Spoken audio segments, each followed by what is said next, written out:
లవంగాలు, జీలకర్ర, అట్లా గరం మసాలాకు సంబంధించినవి అన్నీ వేసుకోవాలి. వేసుకొని కొంచెం సేపు వేయించాలి. ఆ వేయించేటప్పుడే మనకు ఫ్లేవర్ వస్తుంది, స్మెల్. ఆ స్మెల్ రాగానే మనం ఆఫ్ చేసేసి చల్లగా అయిన తర్వాత అవి కూడా దంచుకోండి. గ్రైండర్ చేసే బదులు దంచుకుంటే అంటే ఆ ఫ్లేవర్ కొంచెం అలాగొస్తుందని నా ఫీలింగ్. మీరు కూడా అట్లా దంచుకొని అంటుర్రి కూరని. తర్వాత దాన్ని కూడా పక్కకు పెట్టేసి ఇప్పుడు చికెన్ తీసుకోండి. చికెన్ మంచి గడికి పక్కకు పెట్టుకున్న తర్వాత చికెన్ని తీసుకొని ఇప్పుడు అందులో కారం, ఉప్పు, ముందుగా దంచుకున్న మసాలాలు, అట్లనే ఒక 2 టేబుల్ స్పూన్ల పెరుగు, కొత్తిమీర, పుదీనా అన్నీ వేసుకొని కలిపి పక్కన పెట్టుకోవాలి. ఆ తర్వాత 4 పచ్చిమిరపకాయలు, 2 ఉల్లిగడ్డలు కట్ చేసేసుకొని పొయ్యి మీద బొగాన పెట్టి బొగానలో నూనె పోసుకొని నూనె గరం కాగానే ముందుగా బిర్యానాకు, బండపువ్వు ఖచ్చితంగా వేసుకుంటాం మనం నాన్ వెజ్ వంటలలో అయితే.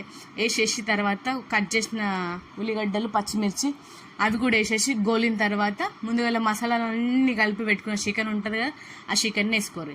చికెన్